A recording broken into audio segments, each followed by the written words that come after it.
I went camping a few months back in New Mexico with a friend of mine, David, who has family there.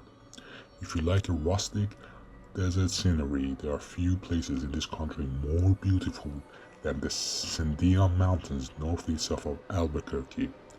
We spent a good part of our first day just hoofing it through the Cibola National Forest as we made our way towards the mountain range.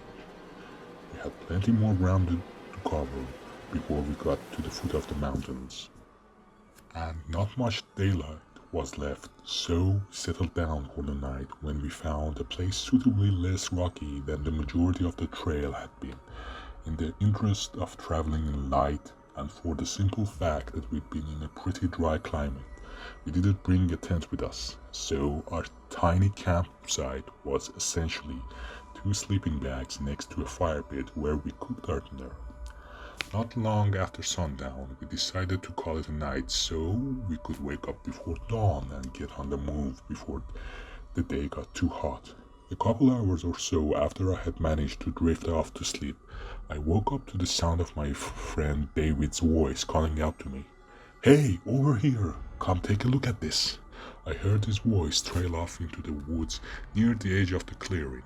I looked around the camp to make sure I wasn't imagining things and saw David's sleeping bag was open and empty. I called back to him, sleepily asking what he had found, but he just repeated himself. "Over here! Come take a look at this!" In my blurry state, I didn't notice how strange the voice sounded at the time. Maybe I was just still half asleep, but looking back at it, it was so obvious that something wasn't right, almost as if there were two voices layered on top of each other. One was clearly the voice of my friend, but the other one was lower and significantly distorted. Groggily, I made my way out of my sleeping bag and slipped on my boots before walking into the darkness. I was nearly to the tree line when a voice called out again. "Over here! Come take a look at this!" It was almost mechanical in its repetition. No shifting in tone or urgency, just the same flat beat. I started to shout back to him. I was coming there. Something grabbed me by my wrist from behind. The second hand came from behind and covered my mouth, shutting my voice down in my throat. The grip on my wrist loosened as I spun around to find David staring back at me, his eyes the size of dinner plates. He held one finger up to his lips and shook his head as he motioned with his free hand for me to follow him.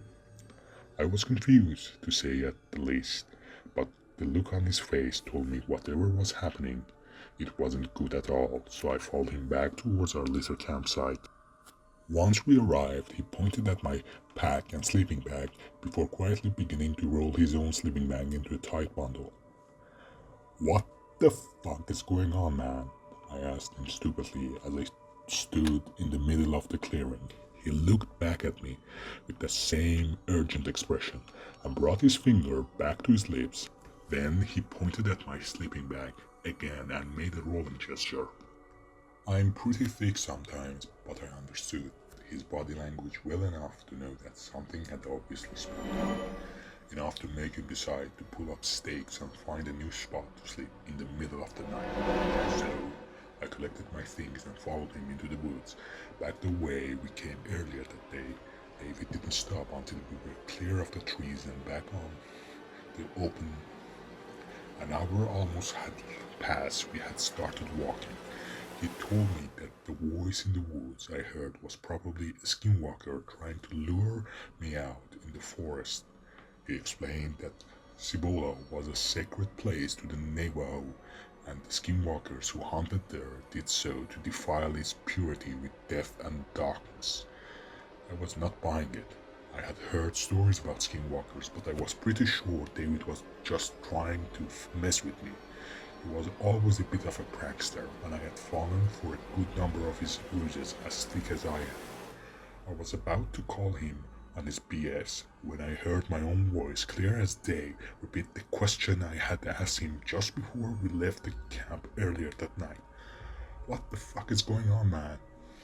I spun around to see two glowing red eyes peering back at me from the tree line about 20 paces behind us. David let out a scream and started running. I followed him. We didn't stop until we were back at the truck in the parking lot near the entrance to the national park. We jumped into the cab, and after the engine roared to life and turned over and we peeled out of the parking lot to the screeching rubber of asphalt, I didn't breathe. We didn't talk as we flew down the highway, but David's eyes kept creeping up to check the rearview mirror. So frequently, in fact, that when an enormous black lumbering figure plodded into the headlights, he had to swerve at the last second to avoid it.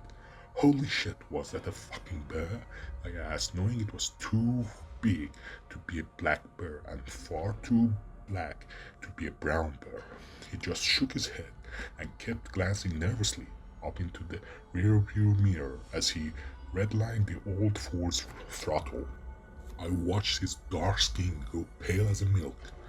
As his eyes locked on something in the rearview mirror, he turned to look through the black window and nearly sent us careening down into a ditch. But I grabbed the wheel at the last second and straightened her out. What the fuck, man, was all I could manage as I white-knuckled the steering wheel. It's chasing us, he said flatly. Get your fucking hands on the wheel, I screamed as he turned his full attention to the task of driving again. I didn't want to look back, but I had to see it for myself. Some part of me still didn't believe what was happening. Once I was sure David was focused on the road again, I glanced into the mirror on the passenger side. I saw those glowing red orbs beaming from the pitch silhouette of the thing that was way too big to be a bear. It was no less than 20 yards behind us. I watched it rise from running on four legs to a standing position as it threw its head back and let out the most unearthly scream I had ever heard. It was like the drone of siren mixed with the buzzing and chattering of forest full of insects. The old Ford's radio crackled to life, and speakers in the car echoed the scream at the same time. The screaming lasted for 5 ear-splitting seconds. Then it was over, finally, and only the roar of the engine broke the silence of the night around us. We drove back to his family's place in Albuquerque. I never spoke about what happened that night. Even now, as I write this, it still feels like some kind of a horrible dream, but I know it wasn't a dream, because I cannot sleep. When I close my eyes, I see those red eyes and I hear this sentence. I am